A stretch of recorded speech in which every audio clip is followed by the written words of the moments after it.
الحمد لله الذي أنزل على عبده الكتاب ولم يجعل له عوجا، والصلاة والسلام على رسوله محمد وعلى آله وأصحابه ومن تبعهم بإحسان إلى يوم الدين. قال الله تبارك وتعالى في القرآن العظيم: فأعوذ بالله من الشيطان الرجيم. شهر رمضان الذي أنزل فيه القرآن هدى للناس وبينات من الهدى والفرقان. صدق الله العظیم. خدمت همه سروران عزیز و بزرگوار صائمین ماه مبارک رمضان، السلام علیکم و رحمت الله تعالی و برکاته. الله سبحانه و تعالی را سپاس گذاریم که برای من و شما توفیق عبادت و بندگی را ارزانی فرمود و الله سبحانه و تعالی این ماه مبارک رمضان و این فرصت عظیم و بزرگ را برای من و شما میسر گردانید و این ماهی که از هر خانه زمزمه قرآن، از هر مسجد زمزمه قرآن، در هر شهر زمزمه قرآن و در هر قریه زمزمه قرآن هست و می شود گفت رمضان بهار قرآن، بهاری که هیچ وقت خزان ندارد. شهر رمضان الذي انزل فيه القرآن، ماه مبارک رمضان ماهی که در این ماه قرآن نازل شده. حالا در این ماه بدون شک نسبت به ماه‌های گذشته تلاوت قرآن و تدبر با قرآن و توجه به قرآن بیشتر هست. باید هم باشه. ماه نزول قرآن هست.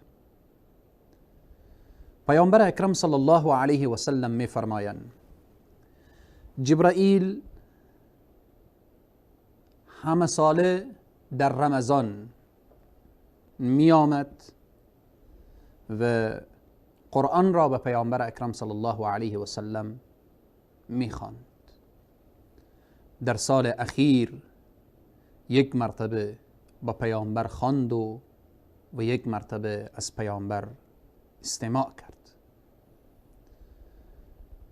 ماه مبارک رمضان ماهی است که الله سبحانه و تعالی فرصت عظیم و بزرگی برای اهل قرآن عطا کرده که در این ماه تلاوت داشته باشند، تدبر داشته باشند به معانی قرآن، به معارف قرآن، به مسائل قرآن. بزرگان دین، سلف صالحین در ماه مبارک رمضان توجهشان به قرآن و به تلاوت قرآن بیشتر بود. علاقه سلفی که الله سبحانه و تعالی اونها را برای ما با عنوان قدوه و اسوه معرفی کرده. اصحاب رسول صلی الله علیه و سلم، تابعین، تبع تابعین، بزرگان دین. امام مالک رحمه الله، امام دار الهجره، وقت رمضان داخل می شد چه کار می کردن؟ دروس حدیث ترک می کردن. الله اکبر. گوش کن ای خواهر مسلمان و ای برادر مسلمان. امام مالک رحمه الله رمضان داخل می شد دروس حدیث را ترک می کردن. چی می گفتن؟ می گفتن وقتی که من برای درس حدیث می دهم در آن وقت مشغول تلاوت قرآن می شوم. الله اکبر. آیا شده برادر مسلمان، خواهر مسلمان، که در ابتدای رمضان یا همین اکنون الان که صدای مرا میشنوید این وسایلی که ما را از خیلی چیزها باز داشته، این تواصلات اجتماعی، این مسائلی که مرتبط میشه به اینترنت، مسئله واتساپ و مسئله تلگرام و مسئله انستگرام و مسئله ایمو و فلان و فیسبوک و ده ها مسئله دیگر، ده ها وسیله دیگر، آیا شده که در این ماه مبارک رمضان اینها را کنار بگذارید و فقط وقت خود را به قرآن و تلاوت قرآن با تدبر به قرآن داده باشید؟ اگر کسی چنین کرده خوشا به حالش. امام مالک درس حدیث را ترک میکنه، درس حدیثی که او هم وحی خفی هست، درس حدیث را ترک میکنه، به جایش تلاوت قرآن میگذاره، خود را مشغول به قرآن میسازه. علاقه سلف را ببینید به تلاوت قرآن در ماه مبارک رمضان. سفیان ثوری رحمه الله، امام دیگر سفیان ثوری میفرمایه وقت رمضان داخل میشه، از خیلی عباداتی که در غیر رمضان من انجام میدادم کم میکنم، از خیلی عبادات کم میکنم و خود را مشغول تلاوت قرآن میسازم. الله اکبر. شهر رمضان الذي انزل فيه القرآن. از امام شافعی رحمه الله، از امام شافعی رحمه الله روایت شده که امام شافعی در ماه مبارک رمضان 60 مرتبه قرآن را تلاوت میکردن، ختم میکردن. حالا لحظه فکر بکن که چقدر وقت به قرآن میدادن. آیا کسی 60 مرتبه قرآن را تلاوت بکنه وقت به خواب میمانه؟ وقت به حرف زدن حرفهای بیهوده میمانه؟ وقت با نشستها و جلسات لهو و لعب، نعوذ بالله که امروز خیلی از کسان جلسات عجیب و غریب دارن و وقت به یک آیه قرآن نمیدن. امام شافعی کل وقت خود را صرف قرآن و تلاوت قرآن میکرد در ماه مبارک رمضان. از امام ابو حنیفه رحمه الله نقل شده که حتی از امام شافعی هم این قول روایت شده که در دهه اخیر ماه مبارک رمضان بعد از مغرب، یعنی وقتی که افطار میکردن، بعد از افطار تا نماز عشا قرآن را ختم میکردن. لا اله الا الله. چی ذوقی به تلاوت قرآن داشتن، چی شوقی به تلاوت قرآن داشتن، چی علاقه شدید به تلاوت قرآن داشتن.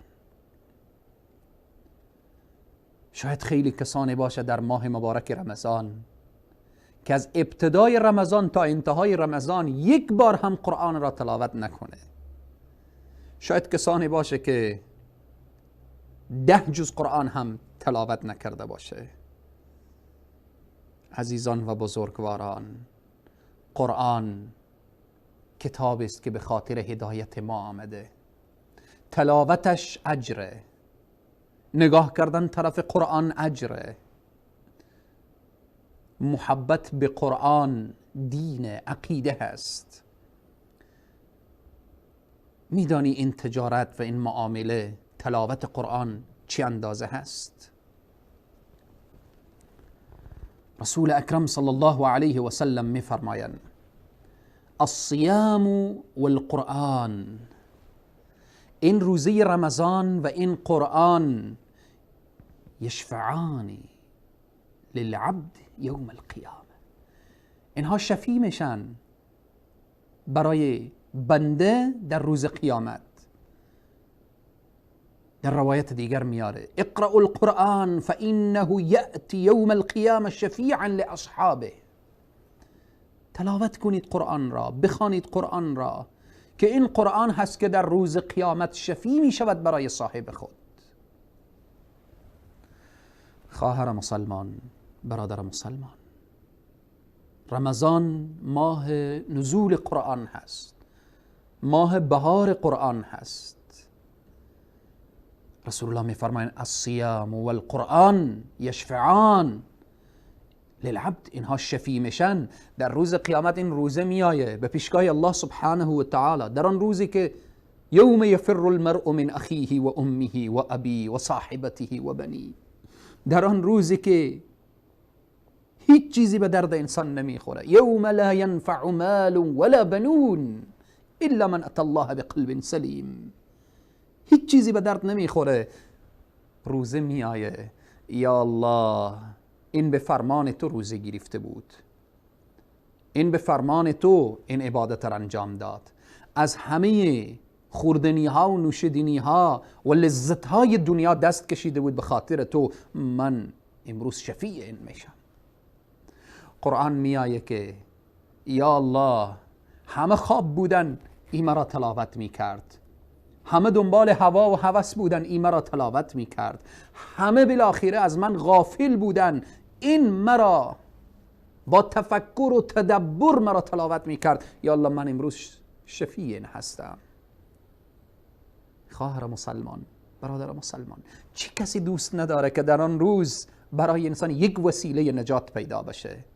همه ما دوست داریم، همه ما دوست داریم.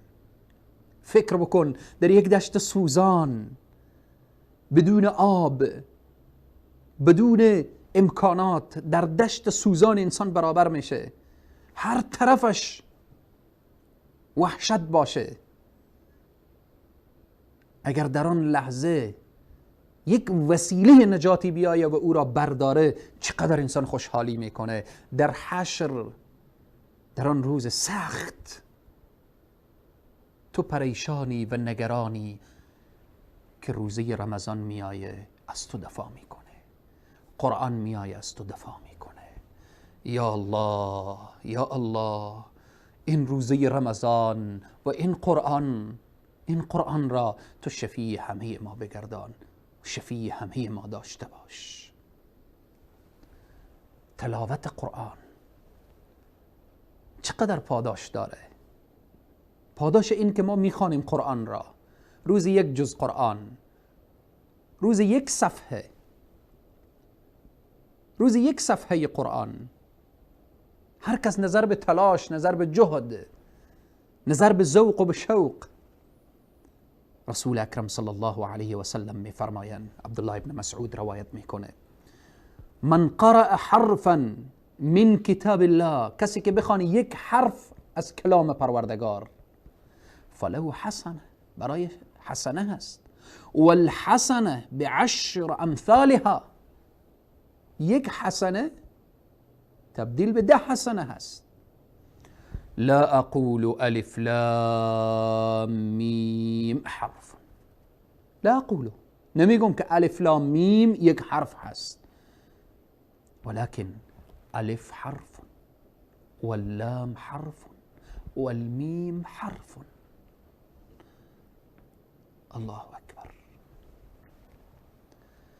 ای مسلمان، به مجردی که میگی الف لام میم، 3 حرفه، الف لام میم، با گفتن الف لام میم الله سبحانه و تعالی برای تو 30 حسنه میده. آیا میتونی حساب بکنی؟ آیا میتونی ضرب و جمع داشته باشی؟ با این که تلاوت میکنی ذلك الكتاب لا ريب فيه هدى للمتقين الذين يؤمنون بالغيب ويقيمون الصلاة ومما رزقناهم ينفقون الى آخر قرآن. حساب بکن که چقدر حرف میشه و این هر حرف 10 حسنه هست. رحمت الله را نشان میده. چقدر ما غافل ماندیم از این دریای بیکران رحمت پروردگار عالم، چقدر محروم ماندیم، چقدر به فایده دنیوی خود شهرها را طی میکنیم، زحمتهای شبانه روزی میکشیم، خستگیهای عجیب و غریب را تحمل میکنیم به خاطر 4 روپیه دنیا. اما این تجارتی که با الله هست، هر حرف 10 حسنه. ای انسان لحظه به فکر بیا و متوجه رحمت پروردگار باش. همچنین ارتباط به اهل قرآن، رسول اکرم صلی الله علیه و سلم میفرمایند در روز قیامت گفته میشه یقال لصاحب القرآن، برای کسی که قرآن را تلاوت کرده در دنیا گفته میشه اقرأ ورقع، یا روایت دیگر آمده اقرأ وارتقی ورتل كما كنت ترتل في الدنيا فإن منزلك عند آخر آية تقرأها. الله اکبر. هر قدر که در دنیا قرآن خواندی، در آخرت برایت گفته میشه بخوان، در هر آیه مقام تو بلند میره، درجه تو بالا میره، درجات جنت. الله اکبر. اما کسانی که از این نعمت عظیم و بزرگ محرومن، قرآن نمیخوانن، وقت به قرآن نمیدهن، رسول اکرم صلی الله علیه و سلم میفرمایند ان الذي ليس في جوفه شيء من القرآن كالبيت الخرب. رسول اکرم صلی الله علیه و سلم میفرمایند همانا کسی که در دلش چیزی از قرآن نیست، از قرآن هیچ چیزی نمیدانه، قلبش مثل خانه ویران هست. فکری که در آن قرآن نبود فکر ویران هست، اندیشه‌ای که در آن قرآن نبود اندیشه فرسوده و ویران هست، زندگی که در آن قرآن نبود زندگی ویران و فرسوده هست. خواهر مسلمان و برادر مسلمان، رسول اکرم صلی الله علیه و سلم در حدیث دیگر می فرمایند ان الله یرفع بهذا الكتاب اقواما و یضع به آخرین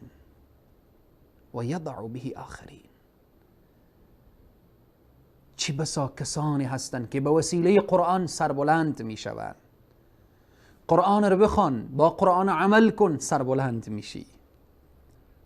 هر قدر با قرآن انس داشته باشی و معرفت داشته باشی مقام تو میره بالا، چون سر و کار تو با کتاب عظیم و بزرگ هست. هر کس با کسی هم نشین داشته باشه به اندازه همون مقام و ارزشش معلوم میشه. هم نشینی با قرآن تو را عزت میده. اما اگر از قرآن دور شدی، اگر قرآن را کنار گذاشتی، اگر در زندگی تو قرآن پیاده نبود، و یضع به آخرین، قرآن به زمین میزنه. اگر ابوبکر شد، او را قرآن ساخت، فوز و فلاح و رستگاری نصیبش شد. اگر ابو جهل به زمین خورد، چون پشت به قرآن کرد و متوجه قرآن نشد. پس بناهن برادران عزیز و گرامی، خواهران با عزت و با عفت و پاک دامن، صائمین ماه مبارک رمضان، متوجه باشید قرآن کلام پروردگار است. تا قیامت گر بگویم زین کلام، 100 قیامت بگذرد و ناتمام. نمیشه وصف قرآن را با این چند لحظه و با این برنامه موجز و خلاصه بیان کرد. کوشش نماییم هر کدام ما تا تقسیم اوقات درست داشته باشیم در این ماه مبارک رمضان. چی وقت تلاوت کنیم، چی وقت با قرآن تدبر و تفکر داشته باشیم، چی وقت ترجمه و تفسیر قرآن رو بخوانیم. و چی وقت بعضی از سور قرآن را حفظ کنیم، تقسیم اوقات بگذاریم. بعد از نماز صبح تلاوت، بعد از نماز ظهر تدبر، بعد از نماز عصر معنا و مفهوم قرآن را دانستن، وقت سحر حفظ قرآن، بعضی از سور قرآن. الله سبحانه و تعالی همه ما را عامل به قرآن و سنت رسول صلی الله علیه و سلم داشته باشه. الله بر ما توفیق بده که چنان خود را به قرآن آشنا بسازیم که این قرآن در حشر بیایه دست من و تو مسلمان بگیره. تا برنامه بعد همه شما عزیزان و بزرگواران را به خداوند کریم و رحیم می سپارم. و السلام علیکم و رحمت الله تعالی و برکاته.